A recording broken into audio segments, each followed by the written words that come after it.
Hi my dear student, स्वागत है आपके अपने चैनल गोल्ड ब्रेन स्टूडेंट में। आज हम पढ़ेंगे बहुत ही इम्पोर्टेंट चैप्टर जिसका नाम है पावर एंड एक्सपोनेंट।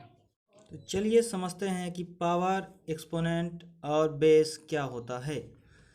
जिसे लिखा गया है कि a की पावर x, इसमें जो x है वो एक्सपोनेंट है और एक्सपोनेंट को हम पावर भी कह सकते हैं। और जो ये a है इसको हम बेस कहेंगे क्योंकि a पर ही x की पावर लगाई गई है। जो चीज़ें ऊपर लिखी जाती हैं किसी भी नंबर के वो होती हैं एक्सपोनेंट एंड या हम उसको पावर कह सकते हैं। इस चैप्टर से रिलेटेड क्वेश्चन को सॉल्व करने के लिए कुछ लॉ ऑफ एक्सपोनेंट हैं। सबसे पहले हम उनको जानते हैं। तो चलिए वो रूल देखते हैं। पहला रूल है x की पावर a इंटू एक्स की power b equal to x की power a plus b।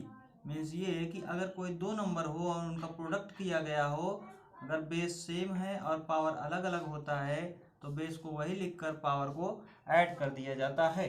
Example के रूप में हम देख रहे हैं कि 2 की पावर 3 प्लस नहीं है इंटू है, इंटू 2 की पावर 4 इक्वल टू 2 की पावर 3 प्लस 4।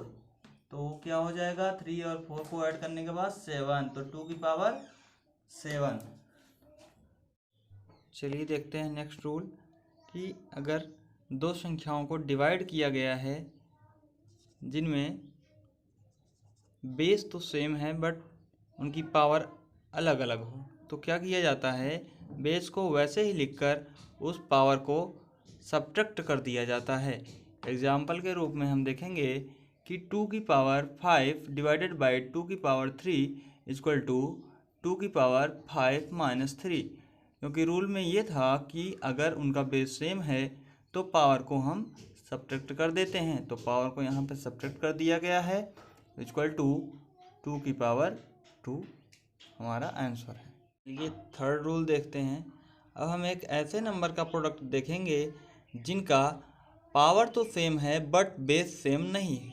तो अगर ऐसी संख्याएं होती हैं और उनका प्रोडक्ट होता है तो हम उन दोनों बेस वाली संख्याओं का मल्टीप्लिकेशन कर देते हैं और पावर वही नंबर फिर से लिख देते हैं। एग्जाम्पल के रूप में देख रहे हैं हम कि 2 की पावर 3 इंटू 3 की पावर 3 इक्वल टू बेस का मल्टीप्लिकेशन कर दिया गया है तो आ गया है 6 और पावर बिल्कुल वही लग गई है। चलिए अब नेक्स्ट रूल देखते हैं। नेक्स्ट रूल क्या है कि यहाँ पे दो ऐसे नंबर को डिवाइड किया गया है जिनका पावर तो सेम है बट बेस सेम नहीं है।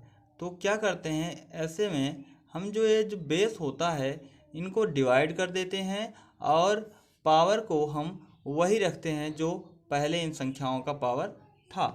एग्जाम्पल में हम देखेंगे कि 4 की पावर 2 डिवाइडेड बाई 2 की पावर 2 इक्वल टू 4 अपान 2 की पावर 2। क्योंकि 4 यहाँ पर लिख दिया गया है, 2 यहाँ पे लिख दिया गया है।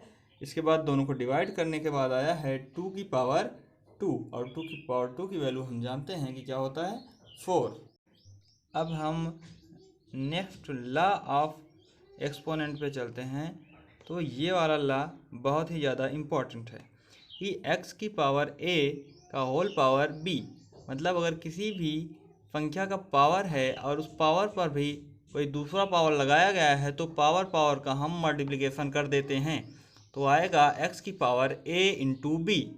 एग्जाम्पल के रूप में देखेंगे कि 2 की पावर 3 का होल पावर 2 हो तो हम इसको किस प्रकार से सॉल्व करेंगे कि 2 की पावर का हम देख रहे हैं मल्टीप्लिकेशन हो जाता है तो 3 इंटू 2 कर देंगे तो आंसर आ जाएगा हमारा 2 की पावर 6। और भी बहुत ही ज़्यादा इम्पोर्टेंट रूल कि x की पावर 0 इक्वल टू 1, मतलब ये कि x के प्लेस पे कोई भी नंबर हो अगर उसकी पावर 0 है तो उसकी वैल्यू क्या होती है, 1 होती है। चलिए अब हम नेक्स्ट रूल देखते हैं।